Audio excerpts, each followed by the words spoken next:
Hello and a warm welcome to Voice of Russia's political discussion program, Debating Russia. I'm Peter Lavelle. Russia and its image in the world. The West's mainstream media consistently paints Russia in the darkest of colors. Why is this? Is it merely the force of habit? Is it a legacy of the Cold War? And finally, does Russia do a good job presenting itself? To discuss this and more, I'm joined by my guest in London, Dmitry Lenik. He's the Voice of Russia's London bureau chief. We also have Marcus Papadopoulos. He's publisher and editor of Politics First and First Russia. And here with me in Voice of Russia's Moscow studio is Elizabeth Lukin. She's the editor of RT's debate program, Crosstalk. All right, if I can go to Dmitry first in London. You've lived abroad quite a few years of your life.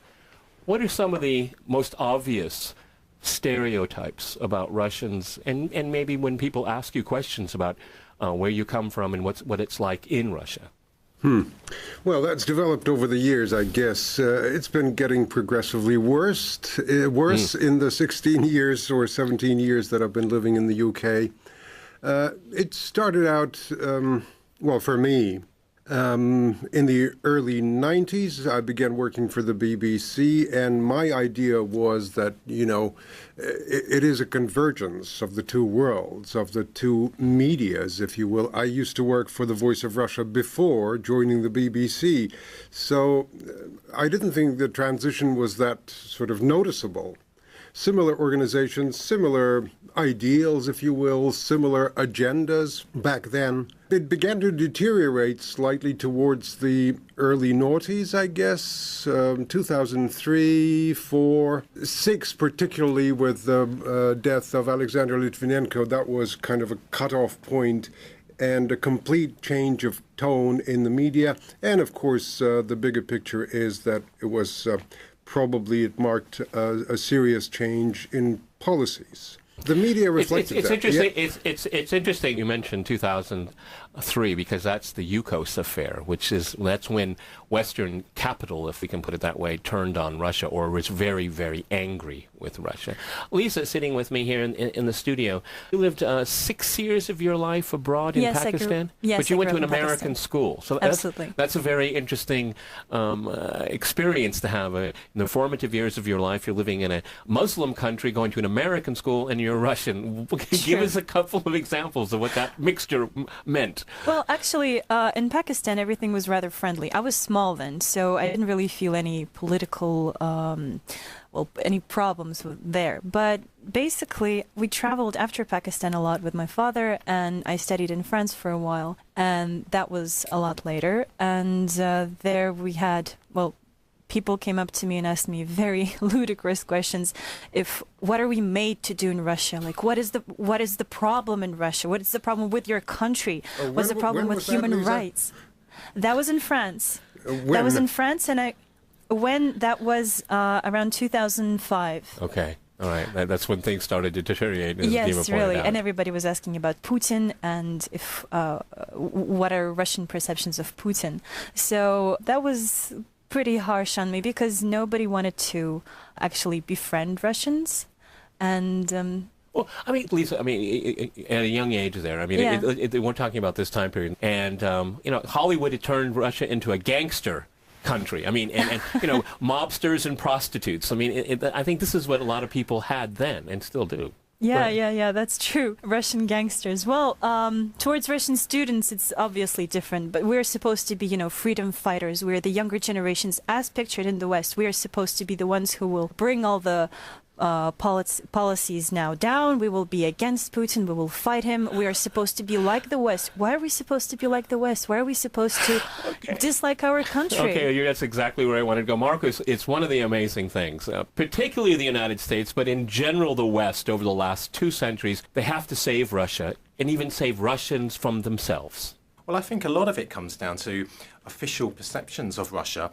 But, on the one hand, if you take the allegations which have been made against Russia this year, from having territorial designs on Finland to Poland, to being responsible for the terrible Malaysian airline tragedy, they are unsubstantiated, they're circumstantial, they're unintelligent, and they're irrational. But you need to get to the root of it. And of course, in the Western world, and I'm really speaking about the Anglo-Saxon countries in the world, of course, at the front of that, Britain, there's always been this view embedded within the establishments that the world is divided, is polarized into the civilized world and in the barbaric world, the Western world and the Eastern world. And certainly a lot of people in Whitehall, be it politicians, senior civil servants, they really still do believe in that view put forward by ancient Roman philosophers such as Virgil, that the people of the Orient, the people of the East, they're barbaric, they're extremely dangerous people, and that has filtered into the British official mind. And that was like that during the 1800s, it was like that during the 1900s, it was like that during the 20th century, and it's never actually left the British official mind. So the view very much today within the British government is that Russia, despite being a capitalist country, is still very much a threat to the Western world. It encompasses everything that's wrong in the world. It's barbaric, it's tyrannical, it's aggressive, it's a threat to its neighbours. So whether Russia has a Tsar, whether Russia has a General Secretary, whether Russia has a president, the view will always be that Russia is a threat to the civilized world and to the free world. Go ahead, Dmitry, because I've stumbled upon a blog which suggests that, in all seriousness, that it's not beyond Putin to drop a small nuclear bomb on a city someplace in the Baltics, just to show that there's nothing that NATO is going to do about it. That the writer is, can we insert a peep in here? That's not the problem. The problem is that these views are carried by one of the biggest news providers in the world, by Reuters. And that's... My goodness. Yes, that is exactly... my goodness, yeah, and that's, well, corroborating the point that Marcus has just made. One of the problems that I face working for Voice of Russia and also for RT is that I sometimes get the impression that you could listen to this program that we're doing right now, or you could watch Crosstalk, and if you'd never seen it before, and you'd never had anything, information about Russia beyond the mainstream, beyond Reuters, beyond CNN, BBC, a lot of people would think that we are conducting a propaganda program here, because there is absolutely no context. When I moved to Russia in 1997, I realized that almost everything I was told about Russia wasn't true. So I think the problem is it's the context. And as Marcus has pointed out, there are certain ideas embedded in the discourse about Russia that no one wants to examine. And that makes the context issue even more glaring. Go ahead, Dima. One other sort of example in recent publications, and, you don't have to look far. The Times says, don't rejoice at Chelsea's success. That's a football club, obviously owned by Roman Abramovich, or Abramovich, as he's called in English, because of the way the money was pilfered from the state. That is the point. I mean, Khodorkovsky, whom you mentioned in 2003, sort of was a hero, and certainly in subsequent years. Initially, actually, there were reservations about the moral stature of Khodorkovsky, but as things rumbled on, he became this sort of knight in shining armor, anti-Putin crusader, and a hero in the eyes of the West. While Abramovich, I mean, they emerged as tycoons, as oligarchs, or whatever you call them, at the same time, using pretty much the same methods. It all originated with the infamous Yeltsin's election campaign in '96. That's where they made their colossal money, their billions. So Abramovich is now sort of not a likable character, while Khodorkovsky, is this white and shining armor, as I said. Marcus, if I can go to you, I mean, John D. Rockefeller was a man that was hated in his lifetime. He became the richest man in the world, bar none, and the media went after him too, and for very good reasons, because he was a mobster of sorts. He created a system that made him immensely wealthy, and then you have Mr. Putin, and he gets 3 cheers for it in Russia, is that he cut these people down to size. They pay their taxes. They don't buy political parties. They stay out of politics. That was the deal that Putin made. It's a very good deal from the point of view of Russians, but from the outside world, well, Mr. Putin put an end to a lot of lucrative ideas that the West had about Russia. Well, and, you know, for the West, the greatest crime that President Putin has made is actually putting Russia's house back into order, is bringing back stability and security to the country. Because if you look in the 1990s, yes, NATO started to expand to Russia's western borders because, as I said earlier, that view of Russia is still embedded in London, in Washington, and I believe also in Paris. But you didn't have that sort of stern criticism of Russia in the 1990s. Why? Because you had a hopeless, weak, pro-Western, subservient president in the Kremlin in the form of Boris Yeltsin. That all changed in 2000 when President Putin made it very clear that Russia was an independent sovereign country and had every right to pursue its foreign policy objectives on the international scene. And that's really the blueprint for what we have today, because the West will never, ever be able to see Russia in a positive way when it has someone in the Kremlin who is looking out for the country's interests and for the ordinary Russians' interests. Lisa, let me go to you, and Marcus was very smart in what he had to say there, because it's a Russia that can say no now. But, you know, you and I working together, we see how the Russia story is always framed. And you sent me a New York Times headline a few days ago. What was it? Yes, that made me really, really angry. The New York Times ran the story of Poroshenko discussing the ceasefire with Russia. It was a ceasefire with Russia. How can this be actually true if Russian troops are not... This is an internal crisis of Ukraine. This is not a matter of Russia and Ukraine. No, Lisa. It is just pure if it was an internal... Oh, no. Because if it was an internal crisis, then you have to go to the events of February 22nd. Of course. Right? Okay. And this is, again, the media war that we're in now, because there are two absolutely divorced narratives. Because if it's an internal event, then the culpability of the Newland cookies, let's put it that way, all right? But if it's Russia, well, then, of course, it's this Goliath beaten up on this little tiny, all they want is European values and freedom. I mean, it's a very simple formula, but you're right. I mean, if you frame it that way, it draws certain conclusions. Keep going. And it's funny that, well, obviously you mentioned Nuland. You cannot not mention Nuland in this conflict. I remember that we had a guest on Crosstalk who didn't even know who she was. And he was in Washington, and he was defending Washington's position. How crazy is that? How you can actually judge anything and say anything about the conflict if you don't know the key people there? Let me go back to Dima, because by the default position is, if there's a problem, you have to find out how Russia got us there. That's the default position here. Dima, I find it really troublesome, because the kind of environment that we live in right now is, there's no going back. And this is one of the things I think we've seen with this Ukraine crisis, is that we've seen a major turning point. This isn't a blip. This isn't Georgia 2008. This is something far more serious. Well, it is, isn't it? I don't know. I don't want to probably go into... Well, if we do want to go deeper in history...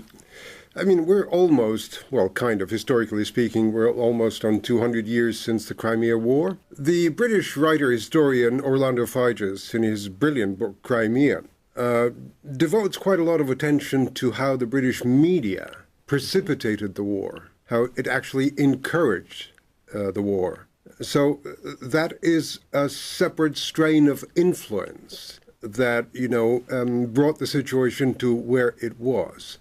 And I'm afraid we're seeing some of that now. Now, talking about the media aspect, I would like to sort of constrain myself to that.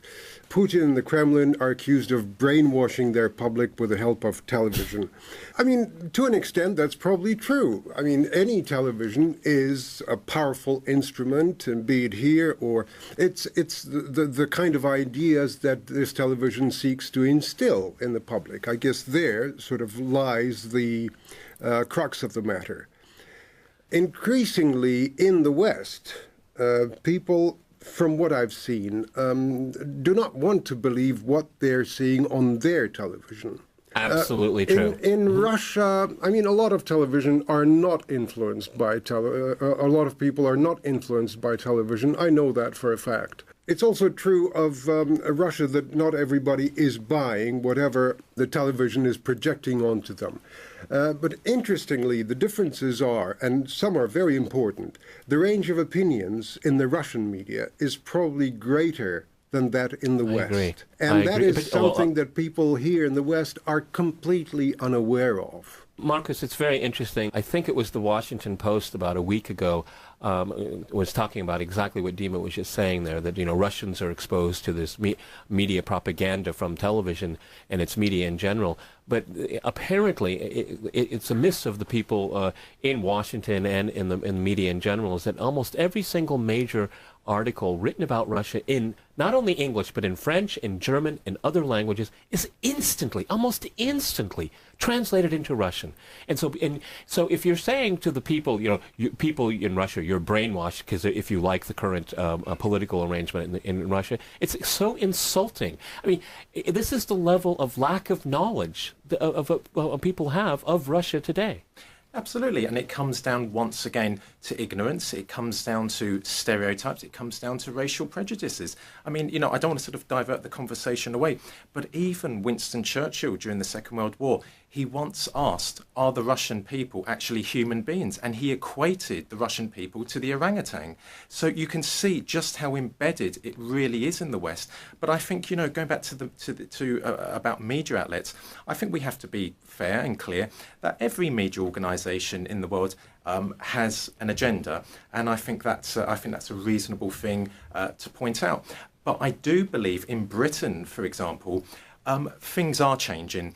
The mainstream media in this country don't have the feel to themselves like they did during the wars in the former Yugoslavia, leading up to the invasion of Iraq.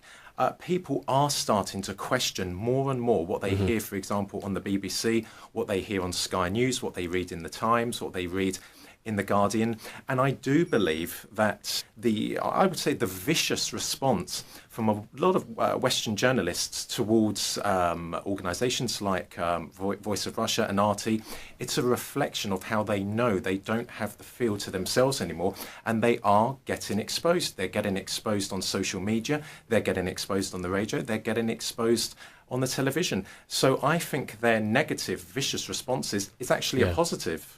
It's really interesting because I think, historians will reflect upon what happened in August of last year when the vote went to the House of Commons for a military strike against Syria, and they got a resounding no, and that sent a shockwave to the U.S., which caught Obama again off balance here. So absolutely all these other elements out there. I would like to say also, reflecting what Dima said, that sure, I think every news agency, major news agency, particularly television, has an agenda, but smart audiences go to other sources to check as well.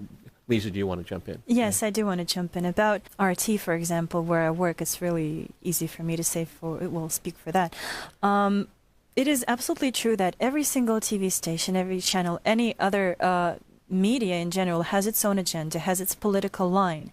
That is very true.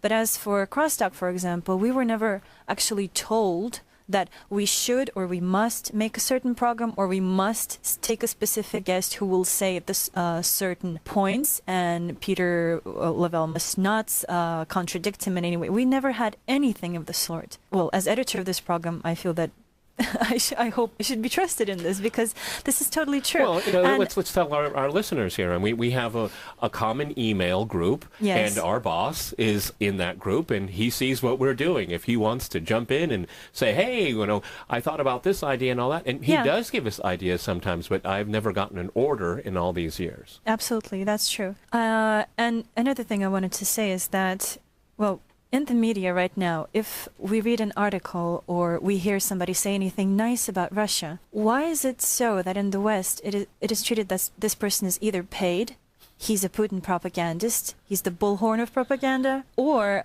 he's just crazy, he's just a lunatic? Yeah. Why is it so? Why aren't these people not allowed to have their own opinion on this? This is why we're actually seeing a rise of alternative media today. There are so many websites, thanks to internet, thanks to Facebook, that are now putting pushing through this other side, this other truth that the West is not allowed to see, not allowed to hear and read. And particularly when the rest of the world has a very different interpretation of Russia. Again, Marcus is right, the Anglo-Saxon world. Marcus, if I go back to you, it's interesting what you said earlier about how the West is civilized and civilization, and then the East is barbaric. I find it quite interesting because I see today it is the West that commits barbarism around the world. I can name all of the countries in the last 7 years that have been invaded, destroyed, broken, etc., etc. And you have a division of wealth where you have the 1% and you have the destruction of middle classes. And how dare the West talk about having values when they go around in the Arab world, in the Muslim world, and destroy countries, or never, hardly ever, penalize a country like Israel for its slaughter of people in Gaza. It's really kind of bizarre. It is, and it's quite frankly, I think it's disgusting. But that is the view, certainly within London, and I do believe a lot of it comes down to the sense of Anglo-Saxon superiority and of the sense that people of the East, people of the Orient are actually inferior. You know, a lot of people from within the British establishment, they've had a public school education. And if you start to analyse public school educations, you will see that they teach them what, as I said at the beginning of the programme, what ancient Roman philosophers argued, what ancient Greek philosophers argued, that the world is polarised between West and East, and so on and so on. And so by the time they leave school, if they go into the army, if they become politicians, that view is embedded in their mind. And when it comes to Russia, for example, they believe that Russia remains that threat that it was to the British Empire, that it was to Britain to the during the Cold War.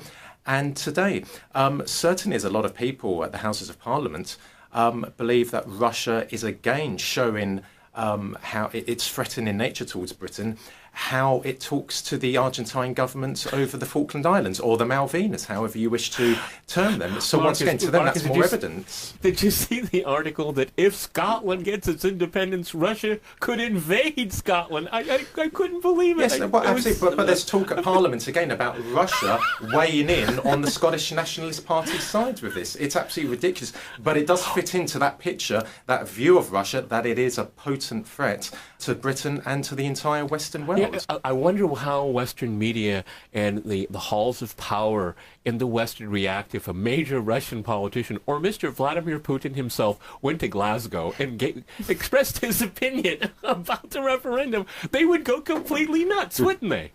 Go ahead, Dima. I can hear you laughing. Go ahead. Yes, well, I want to go back actually to the media aspect of it and the fact that Russian people are very exposed to Western media because, a lot of the stuff is almost instantly translated. The site so-called InnoSMI, the foreign media, that translates everything and anything that's worth reading about Russia whenever Russia is mentioned in the Western press. So I want to go back to the brainwashing sort of accusation against the Russian media inside the country, I'm saying. Now, all right, some people are influenced by views that they read in the papers and on television and whatnot. The views that are projected in the Western media are ostensibly quite different from those in Russia, in the Russian state-owned media. But in my understanding, a lot of the support that Putin gets, he gets not only because the Russian people believe what they see on Russian media, but also because they don't believe what they read in the Western media. They see the sort of the irrelevance of the commentary, the complete the commentary and the information in those Western media outlets is so far removed from what they know is their reality. Lisa, it's very interesting as some of the major columnists in the U.S. over the past couple of weeks have tried to understand what Putin is doing in Ukraine. It must be because the economy is faltering. It must be because they want to bring back the Soviet Union. It must be because Putin wants to leave a legacy. And I read these things and there's no common sense attached to it. And what Dima just said is absolutely true. When this is translated into Russian, and I look at you, you're 20-something here, you must think, these people must be nuts. Yes, they are nuts because they don't know the context, as we said before. They just don't know the facts. And the thing is that the U.S. media is getting more and more opinionated. It is not about facts. It is about opinions. It is about putting your message through without backing it with anything, and very often lacking any consistent knowledge in the topic whatsoever. That is sadly what is happening quite often right now. But what I also wanted to mention is that when we say France, for example, we don't think about Hollande, right? Mm-hmm. We think about fashion, food, art. When we say Russia, we think Putin did it. Yep. Putin, and it is all Putin's fault in absolutely everything. Why is this so? Marcus, what was it? There was a former CIA functionary about a week ago said that if you just take out Putin, then it's a Putin problem, okay? And it's really quite bizarre because, again, the Western politicians and Western media, as an echo chamber, will never accept that Russia has its own national interest. And when it says it has a red line, it will defend that red line. Yeah, because Russia is a resurgent country on the international stage, and that's what the fear is all about. If it was the Russia of the 1990s, there wouldn't be this tension that there is today. But I think that what has happened this year between Russia and the West, it's extremely serious. And it's long-term. There's not going to be a severing of diplomatic relations between Russia and America and Russia and Britain, etc. But certainly, I think that it's long-term, and I think it will get worse because if we believe that the situation in Ukraine is going to simmer down, which I don't believe it will, but if it will, the Americans are already eyeing up Georgia. They're already eyeing up Moldova. So there's going to be a Ukraine again in the Caucasus. There's going to be a Ukraine in Moldova. Where does it end? And it all comes down to that the West is very insecure at the moment, and it is doing everything it can to try and weaken a resurgent Russia and protect its global dominance in the world. Dima, I always get the impression that Russia is the evil twin of the West. All of the sins that the West commits, it projects upon Russia because it's just part of the genetic code of the narrative when it comes to international politics. Well, what Marcus has said at the beginning of the program, this sort of underlying racist attitude, in essence, that's what it is. It's also, there's this definition introduced by, I believe, Nick Curtis, a British political scientist and writer. The word is unpeople. And that sort of encapsulates entirely what the attitude is about. Now, people and countries in the media are normally, particularly in the civilized West, protected by ethics, by journalistic standards, by libel laws, finally. But it doesn't seem to apply to Putin, certainly. It doesn't seem to apply to Russia, increasingly, the Russian people. It seems political correctness does not encompass Russia. That is patently and basically at base. It is racist. It's xenophobic. And there's a galling double standard because when these horrific videos of Western journalists being beheaded by ISIS, and ISIS is sending it out as a message, but there was very little commentary that during the same time period, in 1 week, Saudi Arabia beheaded 19 people. It never made mainstream media. No one ever talked about that. Where does Saudi Arabia belong in the morality pantheon? It's in the West. It's a Western friend. But all of its crimes and its hideous behavior towards its own people is all covered up. But then again, when Russians are dying, ethnic Russians are dying in eastern Ukraine, it's somehow they deserve it because they're Russian. They are unpeople, exactly.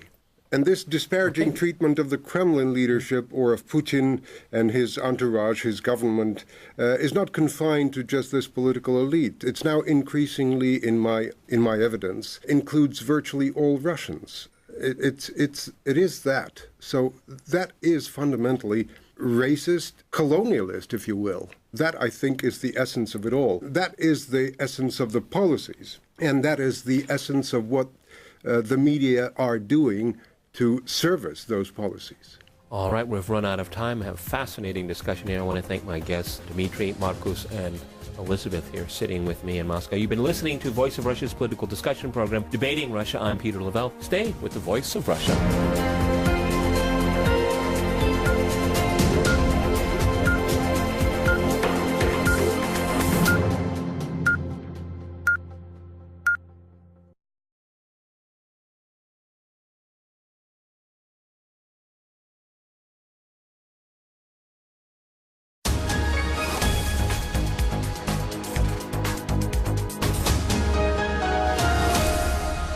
Hello and a warm welcome to Voice of Russia's political discussion program, Debating Russia. I'm Peter Lavelle. Russia and its image in the world. The West's mainstream media consistently paints Russia in the darkest of colors. Why is this? Is it merely the force of habit? Is it a legacy of the Cold War? And finally, does Russia do a good job presenting itself? To discuss this and more, I'm joined by my guest in London, Dmitry Lenik. He's the Voice of Russia's London bureau chief. We also have Markus Papadopoulos. He's publisher and editor of Politics First and First Russia. And here with me in Voice of Russia's Moscow studio is 2003, because that's the Yukos affair, that's when Western capital, if we can put it that way, turned on Russia or was very, very angry with Russia.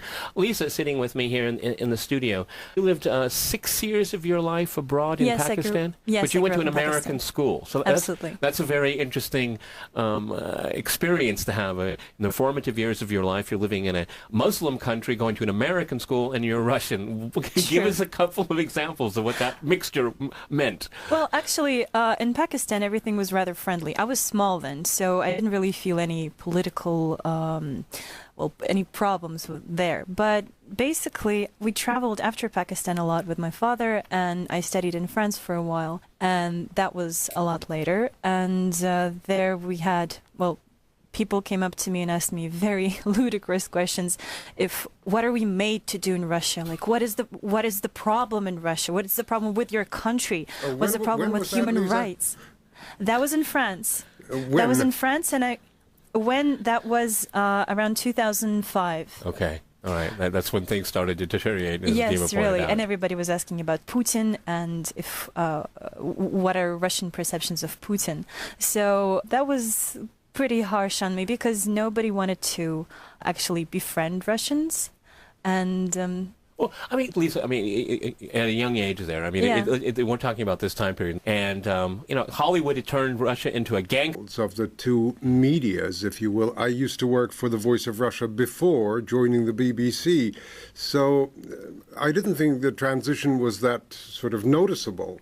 Similar organizations, similar ideals, if you will, similar agendas back then. It began to deteriorate slightly towards the early noughties, I guess, 2003, 4, 6, particularly with the death of Alexander Litvinenko. That was kind of a cutoff point and a complete change of tone in the media. And, of course, the bigger picture is that it was probably it marked a serious change in policies. The media reflected it's that. Interesting. Yeah. It's interesting you mentioned 2000. Elizabeth Lukin, she's the editor of RT's debate program, Crosstalk. All right, if I can go to Dmitry first in London. You've lived abroad quite a few years of your life. What are some of the most obvious stereotypes about Russians, and maybe when people ask you questions about where you come from and what it's like in Russia? Well, that's developed over the years, I guess. It's been getting progressively worse in the 16 years or 17 years that I've been living in the UK. It started out, for me, in the early 90s. I began working for the BBC, and my idea was that, it is a convergence of the two worlds.